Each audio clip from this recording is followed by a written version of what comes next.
Good afternoon, Louisiana, and welcome to Bayou Bets for Monday, October 24th. Zach Ewing with Spencer the Guru here on this Monday. Jim Derry's off. I already told him my goal is to trash him so bad and his takes so bad in this show that he has to log on and save himself. Because I know he's been doing that to me, Spencer. I know he has when I'm not here. So Oh yeah, definitely. that's the goal. College picks, I'm here. Jim's picks all suck. Mine are all great. You're going to see it, okay? I'm beating him on best bets already, our big bucks. And had our bounce back in big bucks. That's right. We're going to talk about that. But more importantly for everyone else, it's like the LSU hype show, okay? LSU beat Ole Miss 45-20 on Saturday. Scott Rabalais, advocate LSU columnist, is going to be here to talk about it. We're also going to talk, of course, the upcoming Alabama game, which is now just 12 days away. We have a time, 6 p.m. Saturday, November 5th in Tiger Stadium. Saturday night in Death Valley. Should be a lot of fun. We'll talk about that. We'll talk about LSU's chances going forward, not just against Alabama, but where might they end up at the end of the season. The ceiling for this team all of a sudden is very exciting, Spencer.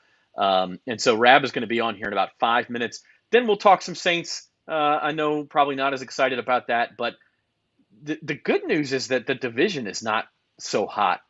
And so if the Saints can find a way to rebound, nothing's lost yet. Yeah, it's very true. Only one game out of first in what's looking like the worst division in football. So while it's not really a reason to be super optimistic, I mean, a playoff spot is somehow still in the picture at 2-5. So it's not looking good, but you still can't give up. There's still a sliver of hope left, I'd say. Yeah, I mean, look, do they have to play better? Yes, they have to play better. But if they do, the opportunity is there. And so we'll talk about that as well. But first, I do want to focus on LSU. We'll have Rab in just a couple of minutes. Also want to let you know, if you're looking for tickets to Saturday night in Death Valley, LSU, Alabama, we may be able to hook you up with that.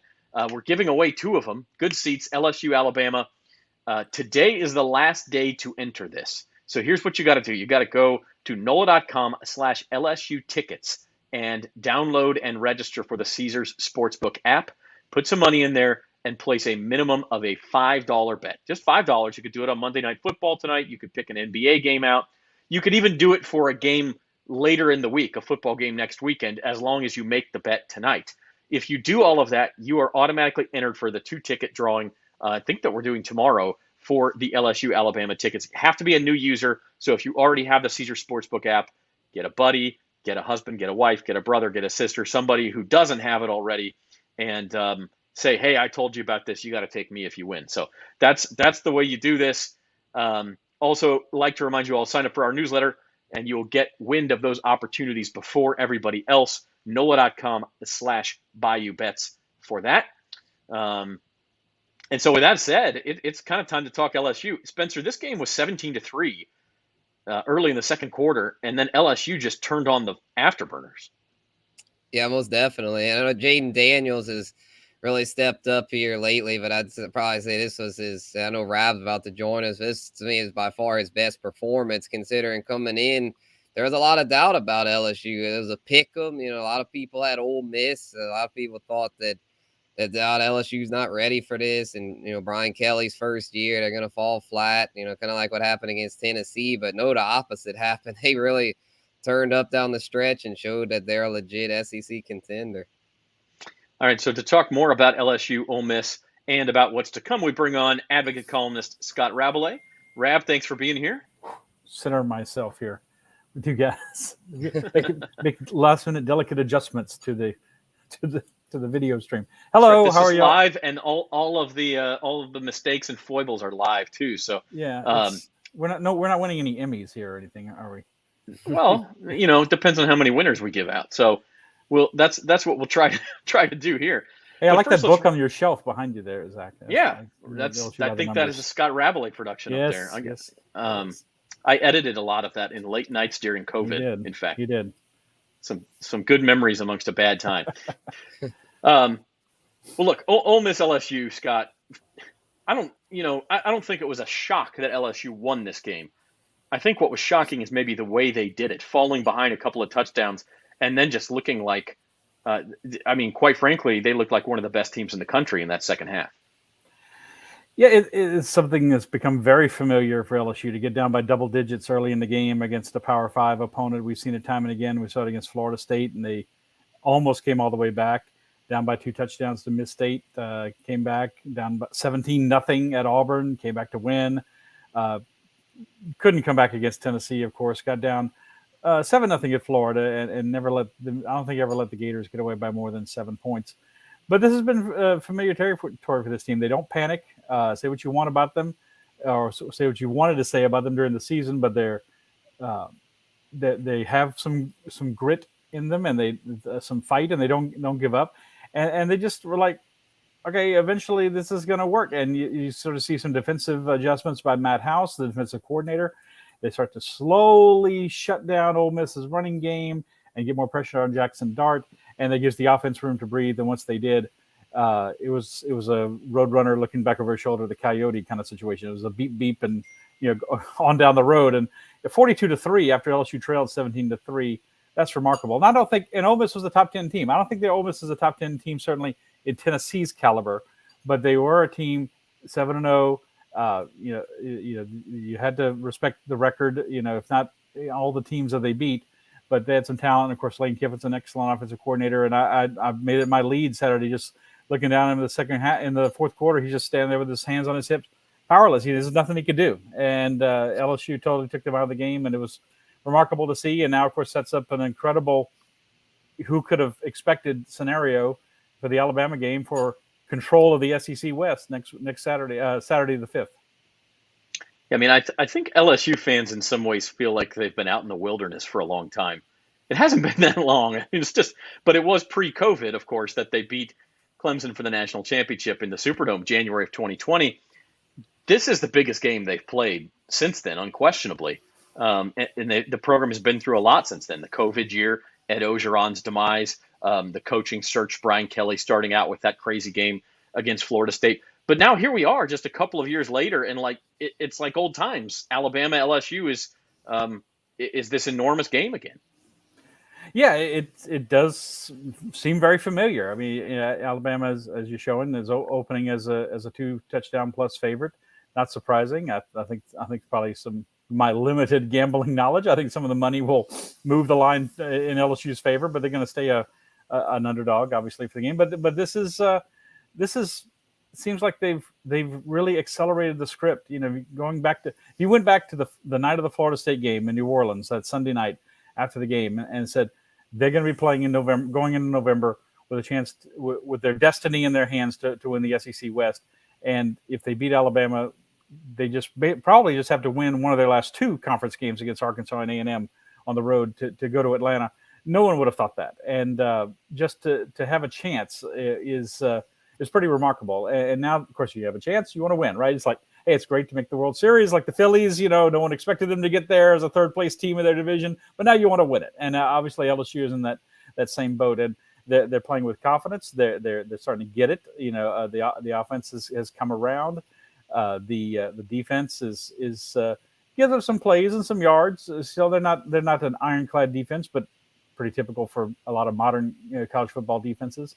And even special teams didn't implode Saturday. So it's a team that's definitely on the upward trend.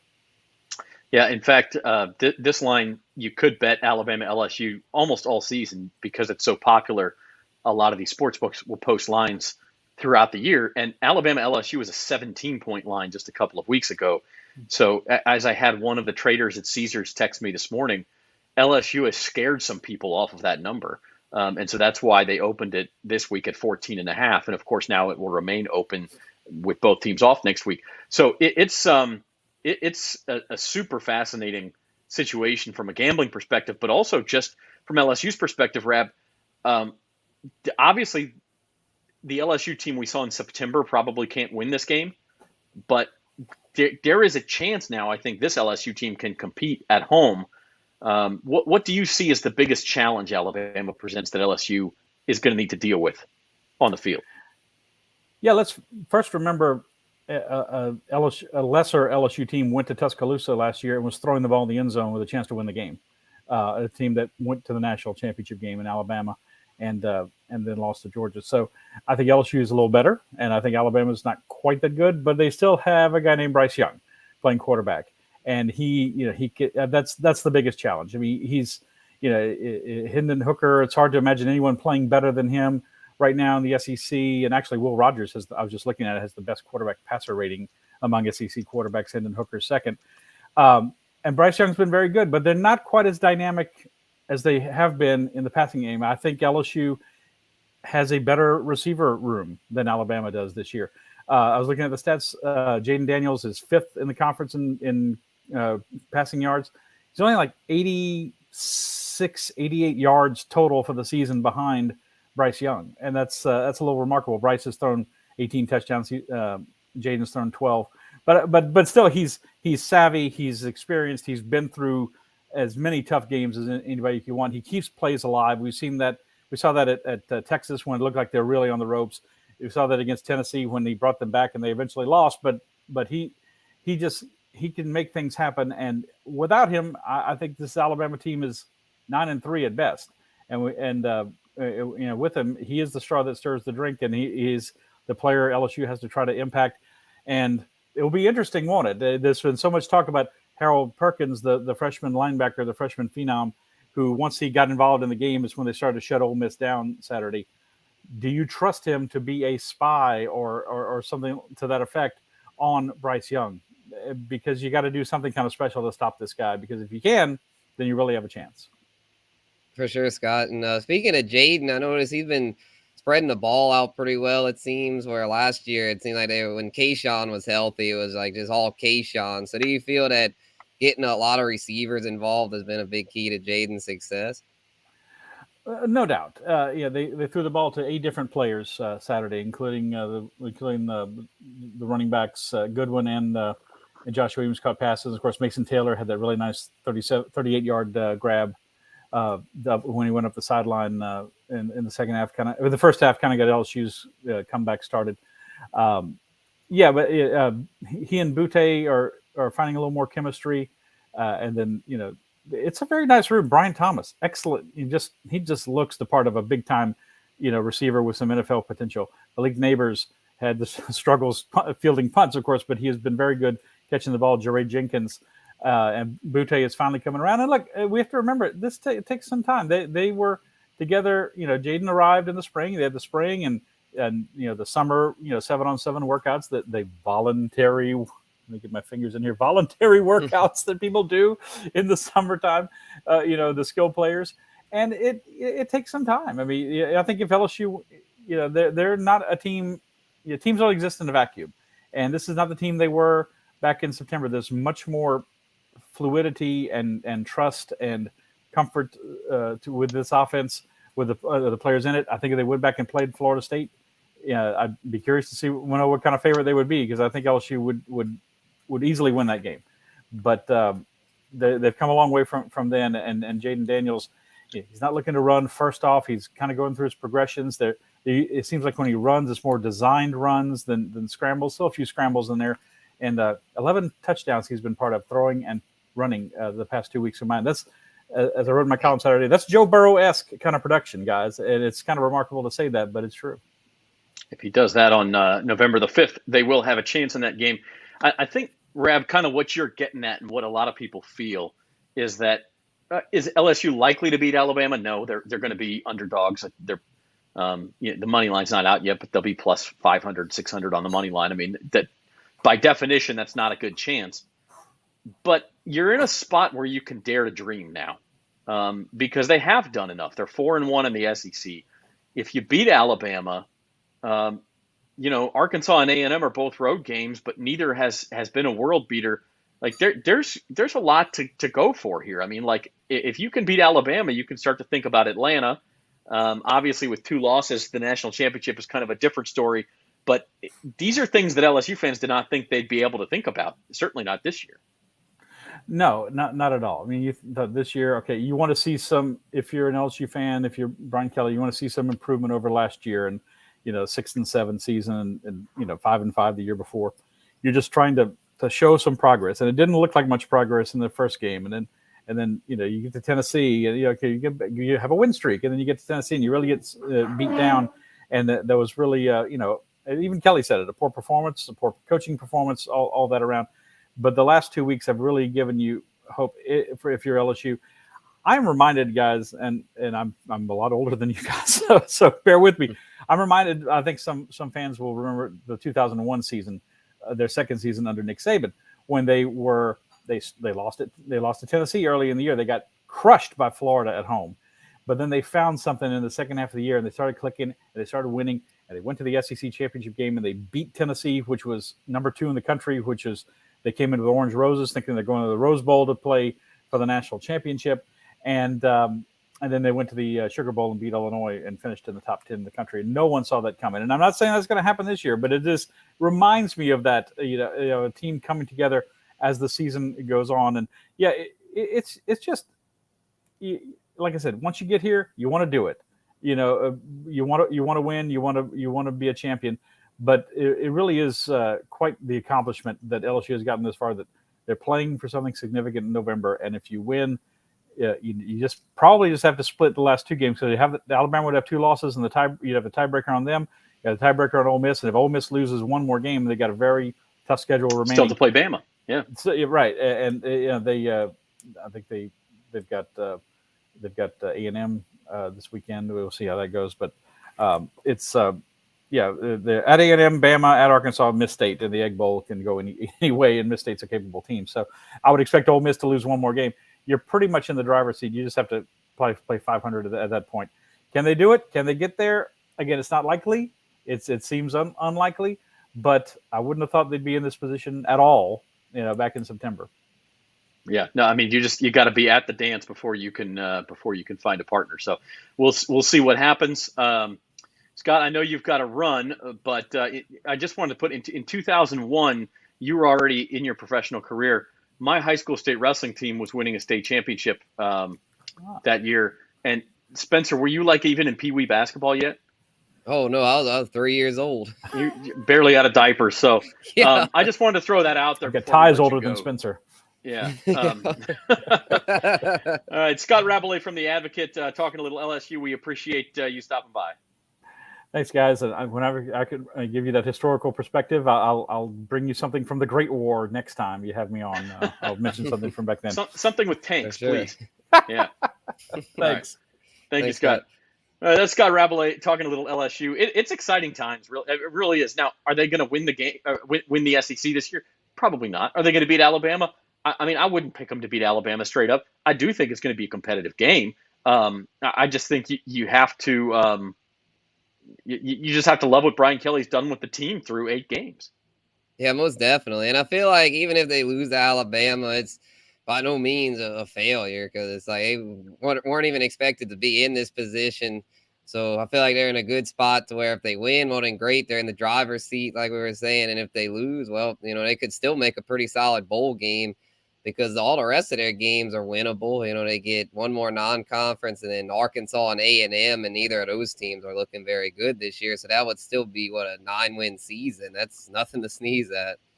No, definitely not. Now, I think 9 wins, even, Arkansas and A&M are not as good as expected. I think LSU is maybe a pick 'em in those games. I don't, maybe a small favorite or a small dog. I don't think you can chalk them up as wins. But as Rab said, if you can win against Alabama, all you have to do is split those games, and you're going to Atlanta. And I don't, yeah. Are you going to win the national championship with 3 losses? No, you're not. But that would be a fantastic trip for LSU at that point. So let's pivot and do a little bit of NFL. Tonight's game ends week 7 in the NFL. Bears at Patriots. New England 8-point favorites at home. I think, this is where we bring in the Jim Derry bashing, because Jim thinks the Bears cover in this game. Spencer, how stupid is Jim Derry? Come on, Jim. I'm just going to load that question. That is crazy. I'm glad I had best bets today, because one of my picks was Patriots -8. I think the Bears, and I know Zoe's probably going to be mad at me back there, but I don't think the Bears come close in this one, because the Patriots running game is one of the best in the league, going against the Bears run defense that's one of the worst in the league. So I'm thinking this will be a fairly quick game where the Patriots ground and pound their way to the win. So I like the under and Patriots -8. Yeah, absolutely. And I think defensive struggle is right. Now, you're threading a little bit of a needle there. It's hard to cover an 8-point spread and stay under 40 points, but it can be done. 24-10, 27-10, something like that. Let's talk about the rest of the Sunday results, Spencer. A lot of upsets. I mean, obviously, starting with that top one, Panthers, Bucks, and I don't even know what you say about that. I mean, how the heck does that happen? Oh my God, I couldn't believe it. I was on the road at the end of that game. I was on the phone with my dad, and he's like, oh, the Bucks, they're down, but they're gonna come back. I was like, yeah, probably so, but they never could. I was like, oh my goodness, that was insane. And then a lot of these other results are pretty wacky too. Like the Commanders Packers. That was totally unexpected considering that the Packers had lost 2 in a row. A lot of people thought they would bounce back in this one, including myself. I was like, there's no way Aaron Rodgers loses 3 in a row. But sure enough, he did, man. It just Brady, Rodgers, all these veteran quarterbacks. Heck, Matt Ryan just announced got benched today after the Colts lost to Tennessee. So there's a lot of crazy stuff. Just not a kind year, I'd say, for veteran QBs. I mean, heck, even a lot of these younger QBs like Trevor Lawrence, Justin Herbert, that we thought were going to have great years, kind of struggled. It was just, unless your name was Joe Burrow or Patrick Mahomes yesterday, it was rough sledding. No doubt about that. And also the Cardinals put up some points on Thursday, by the way, to start the week. I guess we need to pull that Band-Aid off. Look, same old song for the Saints, right? You in some ways, they showed their talent. They played well enough to win, et cetera, et cetera. And then you just have these like facepalm moments where what are you guys doing? And they're just throwing games away. And in this case, it was the end of the first half. Marquez Callaway drops a pass, a very catchable ball, turns into a pick six. Then Andy Dalton throws a terrible pass. That turns into a pick six, 64 seconds later or something like that. And all of a sudden, a tie game, and a game that they were leading just a minute before that, is now a 14-point deficit they were not able to recover. Again, we talk about the NFC South and, the Bucs losing, Falcons losing. The Panthers obviously won against the Bucs, but I don't think anybody thinks the Panthers are going to win this division without Christian McCaffrey with a third-string quarterback, although P.J. Walker is probably just as good as Baker Mayfield or Sam Darnold at this point. We talked about this, and originally I wanted to frame this discussion as what is success for the Saints? Because you can't say, oh, they need to make the playoffs because that's out the window. Well, then I started thinking about it. It's not out the window. I mean, the Saints could still make the playoffs if they could get themselves. Look, they got to go 7-3 to get to 9-8. Jim talked about that on Datitude last Friday. I don't think 7-3 is likely if you look at the schedule. But let's say they go 6-4. I think that's at least possible. You go 6-4, you finish at 8-9. I mean, at this point, I don't think Tampa Bay will finish 8-9, but you can't rule it out. Yeah, exactly. Because it's now 3 in a row they've lost now, so it's to the point to where you've got to wonder if Tom Brady can really rally that team, because it seems like there's kind of a divide there. I think it's probably one of those deals where Brady missed time early. He was kind of on the fence about coming back to begin with, and he misses time in training camp, and now he's cursing out his offensive lineman on national TV. So it's just like I don't know. There's definitely questions surrounding him. I would think they'll shake back because I think their defense is still pretty legit, and they've got enough weapons with Evans and Godwin and Fournette to where their offense should be able to tread enough water to eke out the division. But yeah, the Saints, I mean, it's like you can't give up, and there's no reason to tank for draft pick because, for a higher draft pick, because you don't have a draft pick for next draft as you gave it away to the Eagles. So there's no incentive to tank. So we might as well try to win and hopefully sneak a playoff spot. I think that last point about the draft pick is exactly what has Saints fans so frustrated. Because can you have a down year? Yes. You have a new coach. It's a transition year. You've had injuries. Like, it happens in the NFL. Even good teams go 6-12, 6-11 sometimes. I mean, like, it happens. Unless you're Bill Belichick, I guess. But, the fact that it's going to happen in a year in which the Saints traded away their first round pick, I think, is the thing that has Saints fans just it's just maddening to know that. It's kind of the opposite. We'll talk about the Pelicans in a minute. It's kind of the opposite situation of the Pelicans, where here you have this exciting young team and they're winning more than anybody thought possible. And by the way, they get the Lakers draft pick next year, and the Lakers are terrible. And so you get this added bonus that the future is just as bright as the present. Where the Saints, you get like, oh man, the present sucks. Well, at least we have that draft. Oh no, we don't have the draft pick. And I mean, I get that frustration. So the turnaround has to come soon if it's going to come at all. The Raiders are 2-point favorites coming into New Orleans on Sunday. Raiders, look, they've got impressive pieces. Derek Carr looked very good yesterday against Houston. Devontae Adams obviously is tremendous. Josh Jacobs looked tremendous yesterday.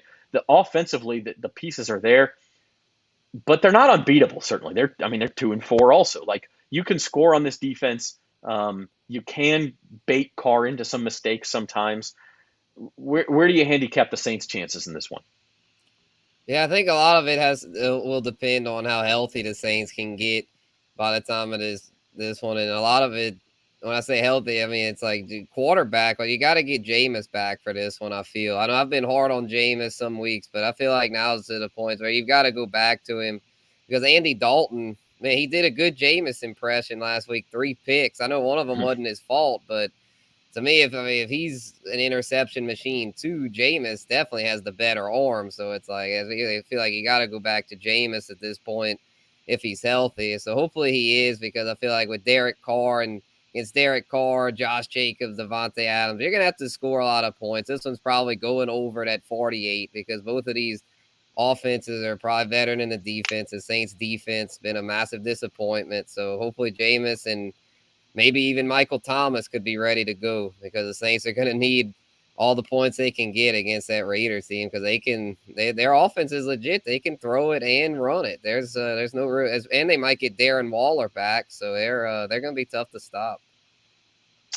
Kyle says, "What's up, football?" I just sense a little bit of sarcasm in that comment. Oh no, Kyle just loves a little us. bit. Come on, we love Kyle too. Thursday was a must-win, and this is I mean, look, at some point nothing. This is why we say nothing is a must-win in the first half of the season, because there's just always more chances, and other teams are going to lose games, et cetera, et cetera.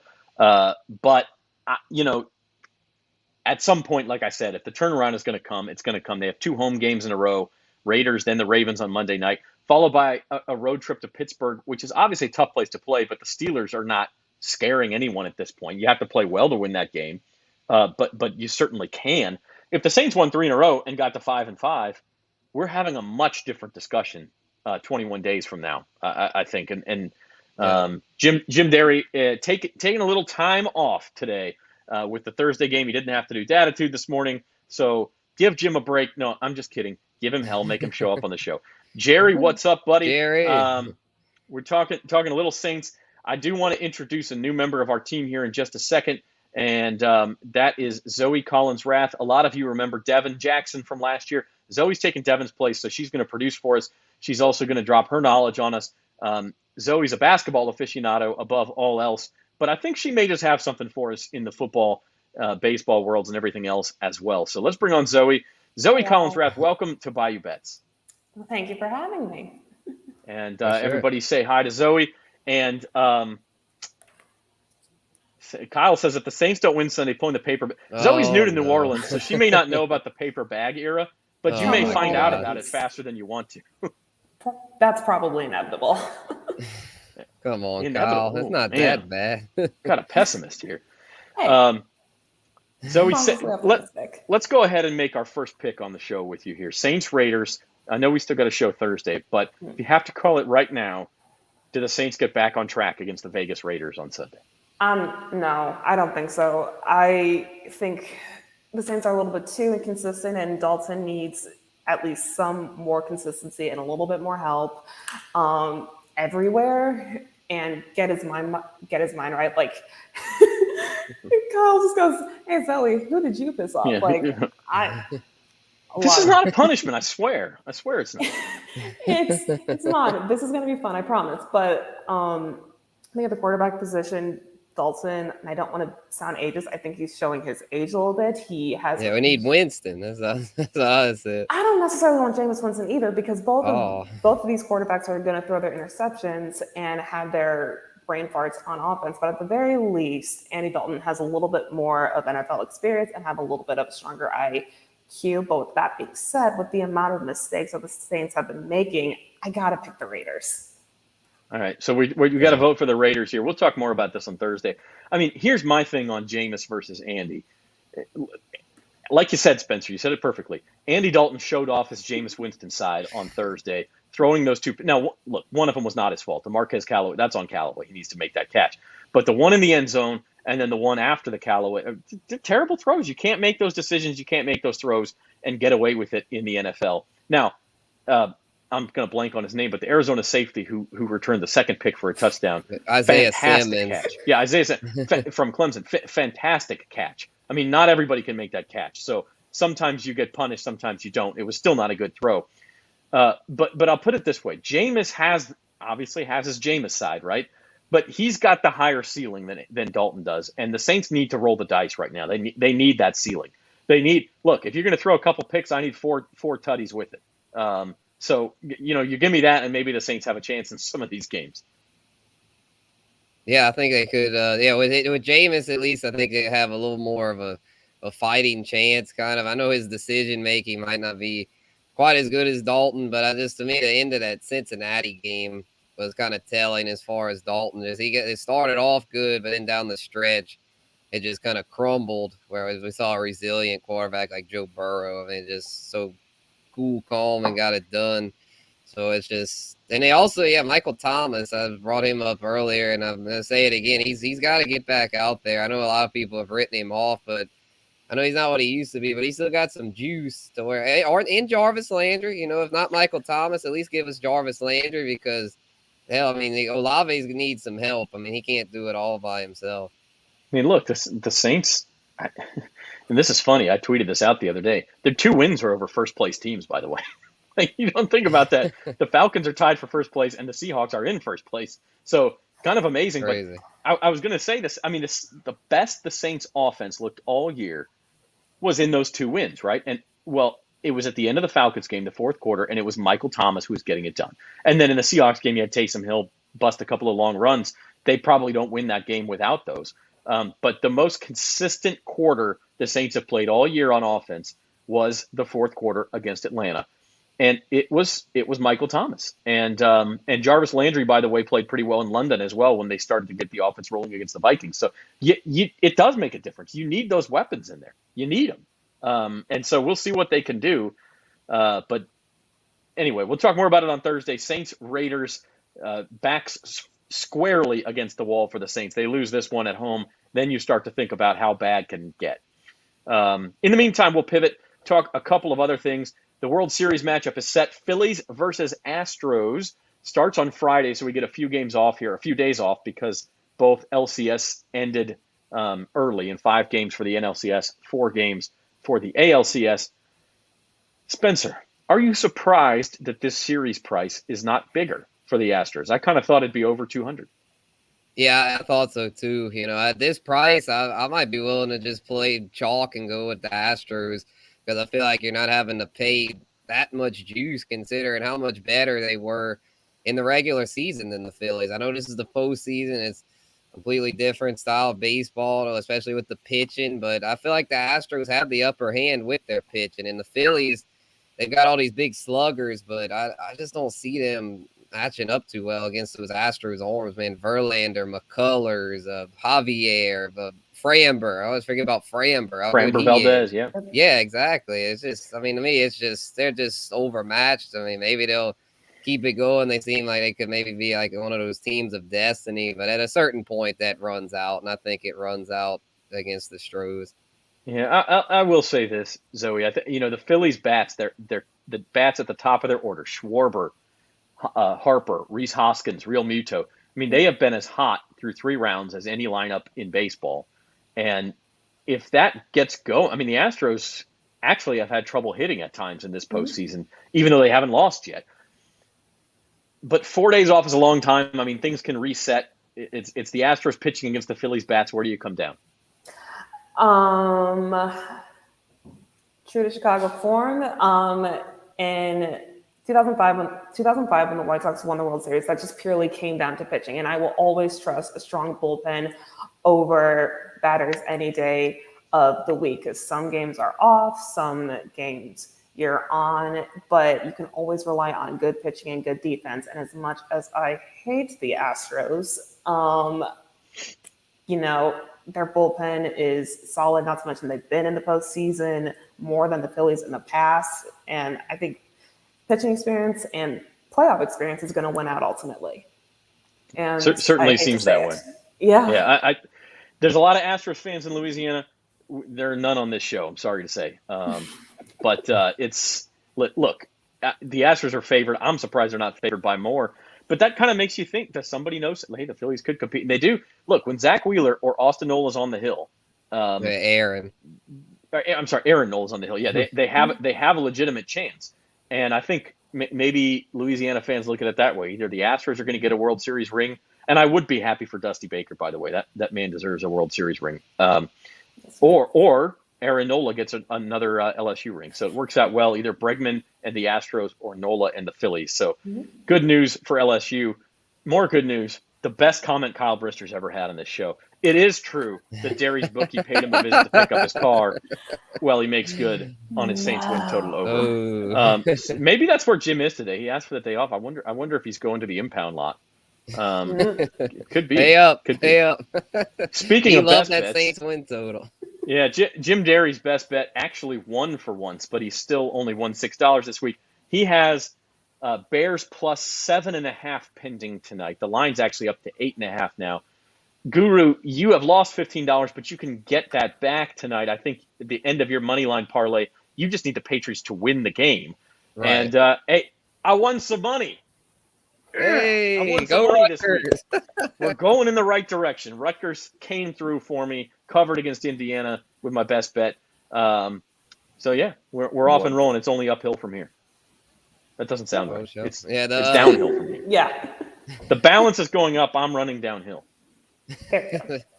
Yeah, on mine, the Chargers freaking let me down. I thought they would do well, but I don't know, that team, it's Staley, that's a mess. That's a mess. You want to talk about a 4-3 team that has, or I guess they're 5-3 actually, that has their fans must have no faith in them at all. Yeah, I guess it's got to be 4-3. Yeah, 7. Yeah.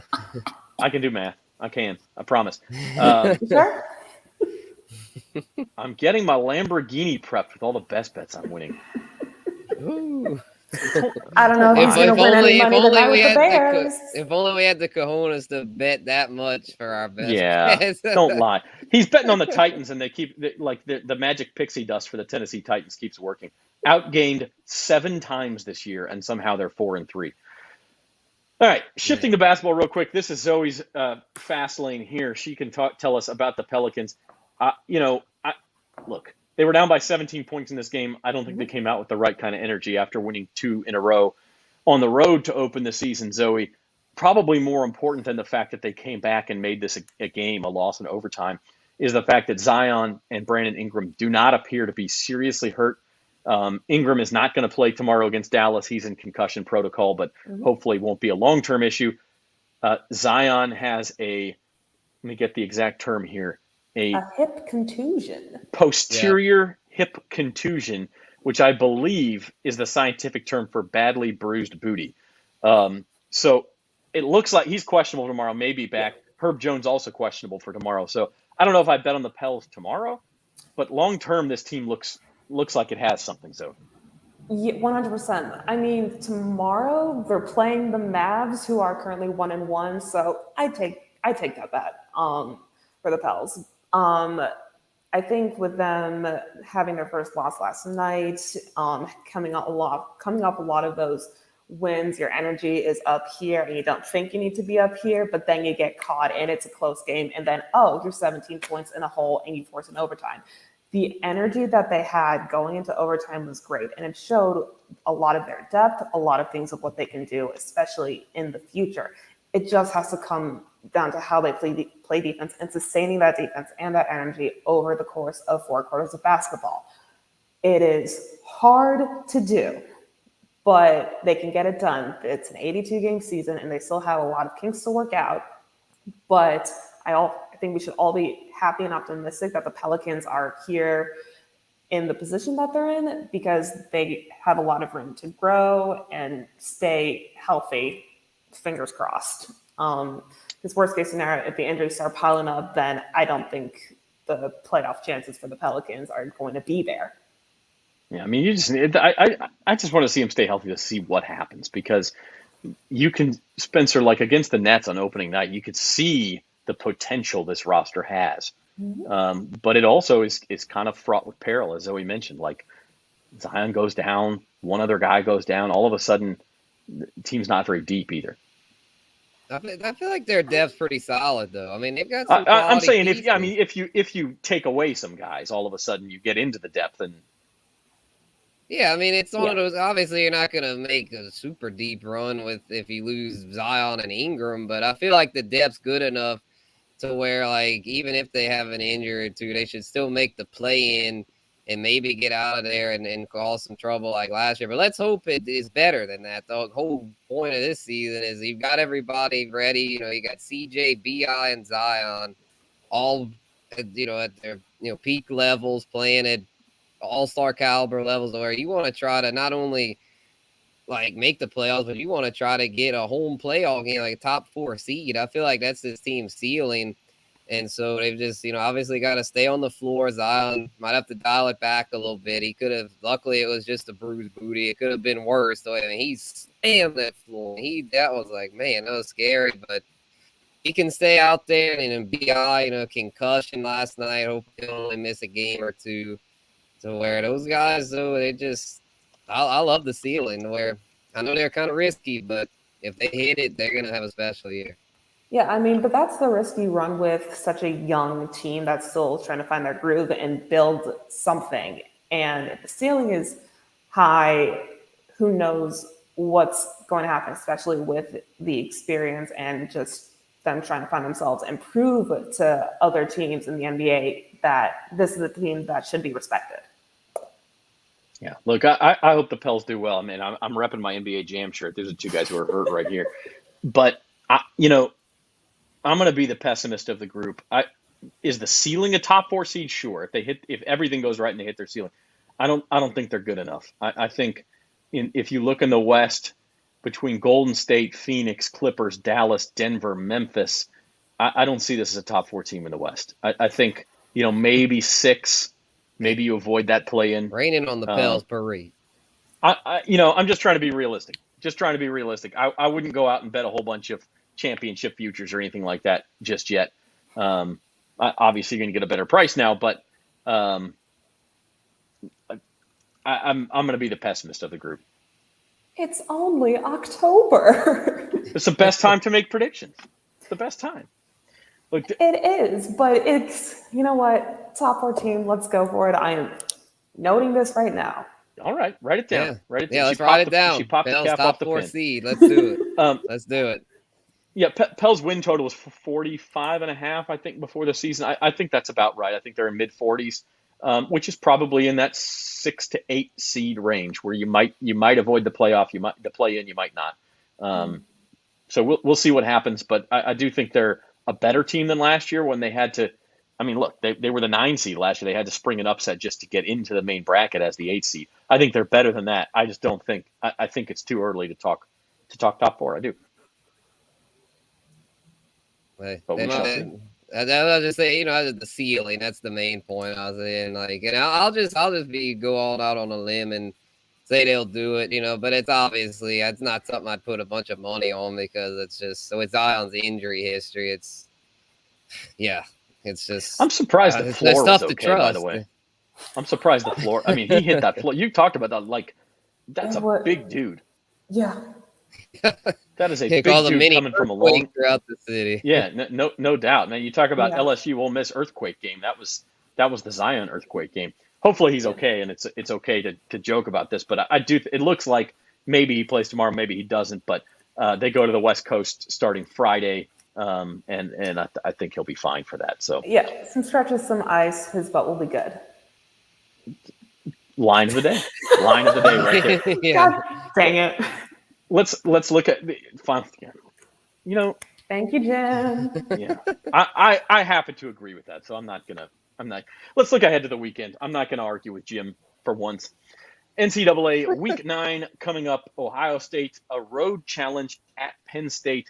Kind of think the Buckeyes caught a break because this is a day game. Penn State at night with that whiteout crowd is like one of the famous.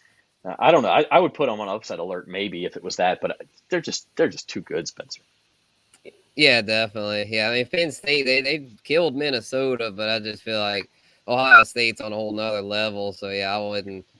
And that's a lot of points, though, for them to cover that. That's one, as Jim would say, I wouldn't touch it with a stick. Yeah. Elsewhere, Florida, Georgia, world's largest outdoor cocktail party in Jacksonville with the Dogs, big favorites. Cincinnati, UCF. I put this on here because if UCF should win this game, and they're only 1-point dogs, that would leave the Greenies all alone in first place in the American. Still some tough games to go. Still got to play SMU and UCF and Cincinnati, but they would be in first place going into November. Tulane's off this week like LSU. Zoe, what do you make of this one? Ole Miss favored by only 2.5, and A&M's they're reeling, but only a 2.5-point dog at home. I feel like Texas A&M is that one zit on your face that just like that you pop and you try and get rid of, and it just keeps coming back. It just does. There's something about them that like always gives teams trouble, and I think when Robert Vaughn, he was noting that Ole Miss wasn't the team people think they were, and I'm thinking A&M could pull an upset over the Rebels because it looked like they had no fight in them against LSU this past weekend. Texas A&M is a zit. Like, you are going to fit it in Louisiana. This is I like that line. Yeah. And if Ole Miss does win and cover, then maybe Lane Kiffin can get a Clearasil sponsorship or something. Just fantastic. All right, let's look ahead to the NFL before we go. Thursday night football. Bucks are dogs at home. So it may not get 4 of their next 5 games are at home, but they're not easy games. I think they got the Ravens, they got the Rams in there. I think the Saints are one of those who the Bucks typically struggle with. We talked about this, Spence, but I don't know that it's an easy path out for Tampa Bay. I do think eventually they'll get out of it and start stringing together enough wins to get to 9 or 10 wins. But it's not going to be easy. No, not at all. And this is almost like probably not a must win for them considering how bad the NFC South is, but it's pretty huge. It's in prime time, short week to where like if they get embarrassed on Thursday night football, then that's when I think it's time to panic. If I'm a Bucs fan, I'm not panicking yet. But if you get trounced by Baltimore, I know Baltimore is a good team, but that doesn't matter. You have Tom Brady and the defense. Like, you're supposedly a contender. So if you get embarrassed in prime time, then I don't know. Atlanta might end up stealing the division. As awful as that sounds, because nobody looks like they want it. Where at least Atlanta, they stink as far as their personnel, but they do have heart, as Jim says a lot of times. So, I don't pretty know. Shocking line there. Actually, speaking of Atlanta, so the Falcons have not been favored all season. And this past Sunday against the Bengals, yesterday was the first time they didn't cover. But now, not only are they favored, they're favored by 6 points. I don't know that I have that much faith in the Falcons yet. How is that even possible? I don't even know. I mean, I think my mind's just going blank because I have no words. That's what the NFC South will do to you, trying to handicap the NFC South. It's such a mess. Just makes your mind glaze over. Yeah. Niners 2-point chalk against the Rams. That's the series where the 49ers just seem to win all the time, except for last year's NFC Championship. Giants Seahawks, the only game this week between two teams with a winning record, which is stunning. Although if the Patriots win tonight, actually Patriots Jets also, the Patriots would then be 4-3, and you'd have 2. But Giants Seahawks as one of the games of the week, like this season just gets stranger and stranger. That is, I picked against the Giants last week. regretted it. I'm done with the Jags, by the way. Y'all won't hear me defend the Jags anymore. But as far as that one, I don't want to think. I mean, I want to pick the Seahawks, but it's like the Giants they've just seem to they get it done, man. Brian Dable, I think I'd have to give me the points with the Giants. I mean, I guess I've just gotta admit when I'm wrong, and that's one where I've just gotta say they're a contender, and I think even if they don't win, it'll be really close. Like I think they'll cover that. I feel like that's one of the sharps. Like they don't believe in them, but it's kind of like the Titans. At a certain point, you just gotta admit when a team's pretty solid. Yeah, or when they have magic pixie dust like the Titans do. Bills are 10.5-point favorites at home against the Packers. But Aaron Rodgers hasn't been a double-digit dog maybe in his whole career. We'll have to look that up for Thursday. But we'll be back on Thursday, another edition of Bayou Bets at 4 p.m. Central Time. I want to remind you all to go to our YouTube channel, Bayou Bets YouTube channel. Give us a subscribe, give us a thumbs up, and follow us for all your sports betting action. Also remind you, today's the last day for this giveaway. Get yourself entered into a drawing for 2 tickets to LSU, Alabama. Download the Caesar Sportsbook app, register for an account, place a minimum of a $5 bet. It has to be done today. So you can bet on anything in the future. You can bet on World Series, NBA, Monday Night Football tonight, NFL next week, whatever it is. But you go to the game through us. If you get that $5 bet, you're entered for that drawing. So go ahead and do that. NOLA.com/LSU tickets, or use promo code NOLA LSU ticks. So I think that's going to do it for us. How about some final thoughts, Spencer, on this fine Monday? All righty. Yeah, sorry about that, y'all. I got my internet went out there, but yeah, I guess my final thought is that, like, with this football stuff, you just gotta. We're at a point in the season. I kind of continue my point before I got cut off. That you gotta kind of start admitting, like, that these teams that we thought were have-nots, like the Seahawks and Giants, you got to admit that they're actually that they've got something. That just because we, coming into the year, they didn't look too good. You got to admit that that they could make some noise, and with the NFC, especially the NFC, not looking too good. Giants, Seahawks, as much as I hate to say it, Cowboys could all be dangerous. Mm-hmm. Absolutely. Zoe Collins-Rath, your first final thought on Bayou Bets. Jim, the Bears are going to screw you out of some money tonight. I would say I'm sorry, but, I don't think you made an informed decision there. All right. So you got the Bears. No, Jim has the Bears. You're going the Patriots.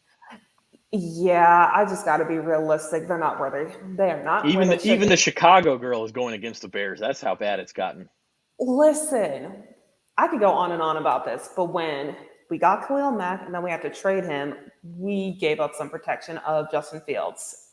So he can't do his job, unfortunately, without being protected or sacked. All right. My final thought is that Brian Kelly's the real deal. And whether we see it manifest completely this year or not, the fact that LSU Alabama has become one of the games in the country in a couple of weeks just goes to show you that there's going to be more to come at LSU. Tigers are in a good spot. We'll continue to see it.